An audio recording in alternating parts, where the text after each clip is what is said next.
दौंड येथील प्राध्यापक डॉक्टर किरण जाधव यांचे वडील कालकथित विलासराव जाधव गुरुजी यांचा आज प्रथम स्मृतिदिन आहे। या निमित्ताने आयोजित केलेल्या या पुण्यस्मरण कार्यक्रमाला सामाजिक, धार्मिक आणि शैक्षणिक क्षेत्रातील अनेकांची उपस्थिती होती। कार्यक्रमाच्या अध्यक्षस्थानी भारतीय बौद्ध महासभेचे शहराध्यक्ष BY जगताप होते, तर प्रमुख मार्गदर्शक म्हणून भंतेजी राजरतन यांची प्रमुख उपस्थिती होती। भंतेजी राजरतन यांची समाज टीव्हीसाठी राजेश मंथने यांनी घेतलेली ही मुलाखत। की डॉक्टर बाबासाहेब आंबेडकर म्हणाले की मी भारत बौद्धमय करेन, तर यामध्ये आपण मागे का पडत आहोत? बाबासाहेब आंबेडकरांनी 14 ऑक्टोबर 1956ला जी धम्मदीक्षा 7 लाख अनुयायांना जी दिली होती, त्यामध्ये 7 लाख अनुयायांचा जो आदर्श या भारतामध्ये निर्माण व्हायला पाहिजे असं त्यांचं मत होतं। त्याचप्रमाणे जे बुद्ध मार्गावर, धम्म मार्गावर जे उपासक उपासिका जात आहेत, त्यांचा आदर्श जर या भारतात निर्माण झाला तर भारत बौद्धमय करण्याचं स्वप्न याच्यावर आधारित होतं। ते असं म्हणायचे की या जे दीक्षित जे बौद्ध आहेत त्यांचा आदर्श जर भारतात निर्माण झाला तर बाकी अन्य जे अबौद्ध आहेत ते या मार्गावर येतील।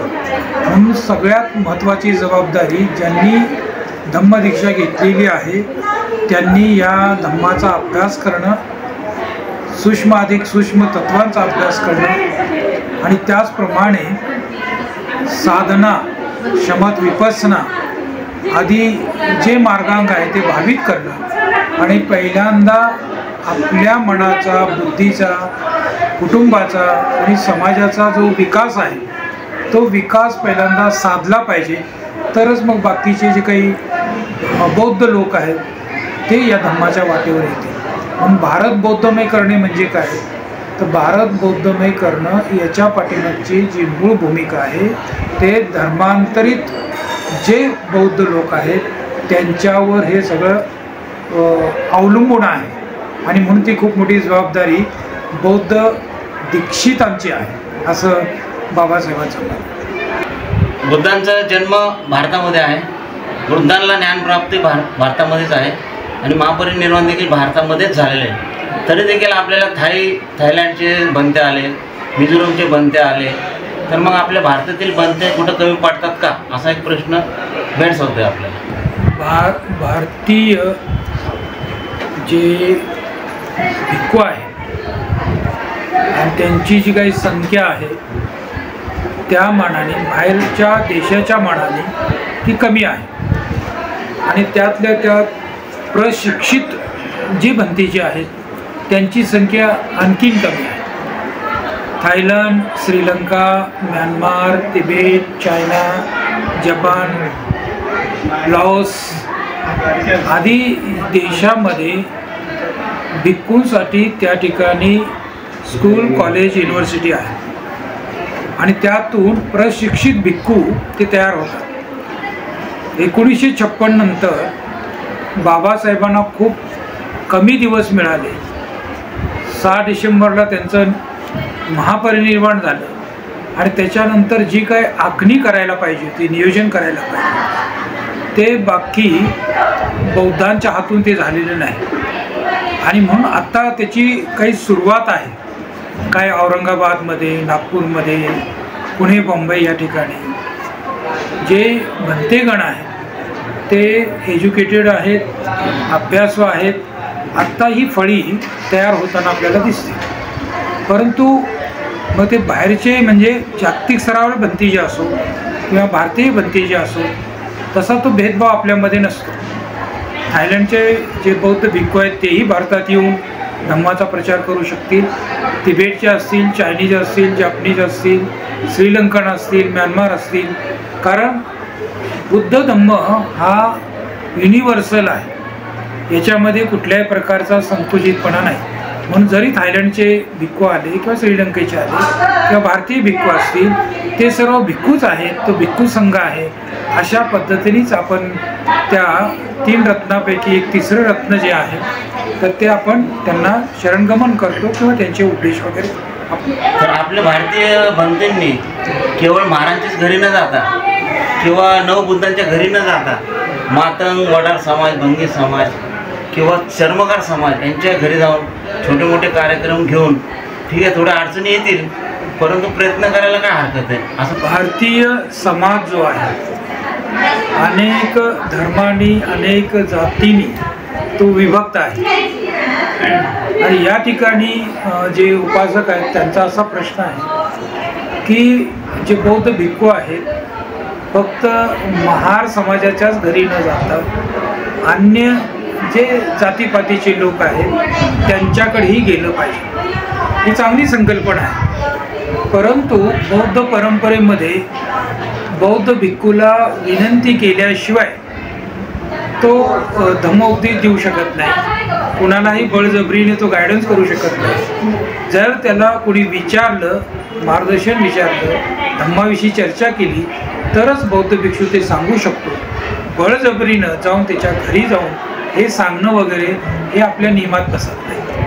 मात्र हळूहळू बाकीचे लोक पण जर भारतामध्ये जर परिस्थिती पाहिली तर अन्य SC, ST, OBC, मायनॉरिटीज किंवा अन्य ओपनमधलेही जे लोक आहेत ते बौद्ध धर्माकडे आकृष्ट होताना दिसतात. बौद्ध आणि अबौद्ध अशी जरी सीमारेषा दिसत असली परंतु आज विपसनेच्या माध्यमातून किंवा बुद्ध तत्त्वज्ञानाच्या माध्यमातून किंवा आज जे काही तरुण पिढी आहे किंवा अन्य जाती जमातीचे जे लोक आहेत ते बौद्ध धर्माचा अभ्यास करतात, आचरण करतानाही दिसतात. फक्त त्यांचं सर्टिफिकेट किंवा त्यांची जात वगैरे हा भाग जरी नसला तर बरेच असे लोक आहेत की जे बौद्ध धर्माचं आचरण करताना दिसतात. बौद्ध भिक्खूंना जर कुणीही विनंती केली तर तो जाऊन तिथं धर्मोपदेश करू शकतो. आजच्या घडीला पहिल्यासारखी परिस्थिती नाही. फक्त महार समाजाच्याच घरी जावं किंवा जाऊ नये अशी भूमिका आपण घेता कामा नये. महार समाज जरी असला तर तो मनुष्य आहे, बाकी अन्य जाती जमातीचे लोक असले तरी मनुष्य आहे. आणि त्या मनुष्याचा विकास आणि मनुष्याला उच्च अवस्थेला घेऊन जाण्यासाठी आमचं धर्मांतर आहे असं बाबासाहेब म्हणाले होते. आणि ते सगळ्यासाठीच काम करायचं आहे. परंतु कुणी आपल्यावर असं लांछन लावता कामा नये की आम्हाला जबरदस्तीने बळजबरीने बौद्ध धर्मामध्ये ओढत आहेत असं होता कामा. त्यांची इच्छा, त्यांचा कल पाहूनच आपण धम्माचा प्रचार प्रसार केला पाहिजे. प्रलोभन देऊन, चमत्कार दाखवून किंवा कोणाला फसवून धम्म प्रचार करायला बुद्ध धम्मामध्ये मज्जा आहे. काही लोक असेल, आता झालं गणपती झाले काल सगळे आपलेच मुलं, सगळे बाबासाहेबांचे गाणे डीजेवर नाचणारे मुली आपल्याच. उद्या घरात घट बसवणार, घटस्थापना होणार. गौरी गणपती झाला तर घटस्थापना होणार. एवढं सर्व करून मग दीक्षेला येत आहेत आणि आपल्याला म्हणतात 14 ऑक्टोबरच घ्या, दसऱ्याला कार्यक्रम घेऊ नका. तर नेमकं कुठली तारीख आपण फिक्स करायची हे तुम्ही थोडं मार्गदर्शन करा. दसरा घ्यायचा का 14 ऑक्टोबर? बाबासाहेब आंबेडकरांनी जेव्हा धम्म दीक्षा घेण्याविषयी अनेक चर्चा केलेली, त्यामध्ये त्यांची जी तारीख आहे 14 ऑक्टोबर आणि जर त्या दिवशी ज्याला दसरा म्हणून तो शब्द आलेला आहे, परंतु तो विजयादशमी सम्राट अशोकाच्या इतिहासाची पार्श्वभूमी त्याच्याशी निगडीत आहे. आणि बाबासाहेब आंबेडकर जेव्हा एखाद्या कार्य आरंभ करत असत तर त्यांच्याबरोबर ती ऐतिहासिक पार्श्वभूमी असायची. आणि म्हणून या ठिकाणी आपण सर्वांनी ही गोष्ट लक्षात घेतली पाहिजे. विजयादशमी जो दसरा वगैरे आपण जे काही शब्द वापरतो, परंतु विजयादशमी ही तेवढीच ऐतिहासिक दृष्टिकोनातून महत्त्वाची आहे. त्या दिवशी 14 ऑक्टोबर ही तारीख आलेली होती आणि म्हणून 15 आणि 16ला चंद्रपूरमध्येही दीक्षा झाली. आणि त्या भाषणात बाबासाहेब म्हणाले होते ती कालची तारीख आज पाहिजे होती असं ते बोलत होते. या बाबतीत पण बाबासाहेब आंबेडकरांनी चर्चा केलेली आहे. परंतु आपल्याला धम्मदीक्षेच्या बाबतीमध्ये की बाबासाहेब आंबेडकरांनी जो ऐतिहासिक पार्श्वभूमी आपल्यासमोर ठेवलेली आहे, दसराही महत्त्वाचा आहे आणि 14 ऑक्टोबरही महत्त्वाचा आहे. आणि मग 14 ऑक्टोबरच्या नंतर जो काही दसऱ्याचा भाग येतो तर 14 ऑक्टोंबर ते दसरा अशा पद्धतीने आपण जो कालावधी आपल्याला मिळतो त्या कालावधीमध्ये धम्मदीक्षा, धम्मप्रचार प्रसार, धम्मचर्चा, धम्म सेमिनार, धम्माचे प्रेझेंटेशन वगैरे आदी करायला काही हरकत नाही. म्हणून जो कालावधी आपल्याला मिळालेला आहे तो फक्त एवढ्याच तारखेशी मर्यादित नाही, तर आपल्याला सतत आणि सातत्याने अभ्यास आणि कार्यरत राहणं खूप गरजेचं आहे. समाज टीव्ही या माध्यमाला आपण जे विश्लेषण करून सांगितले, खूप मोलाची माहिती आपण दिली, त्यावर धन्यवाद. जय भीम, नवपुत्र. आपल्या समाज टीव्हीला सबस्क्राईब करा आणि बेल आयकॉन दाबा.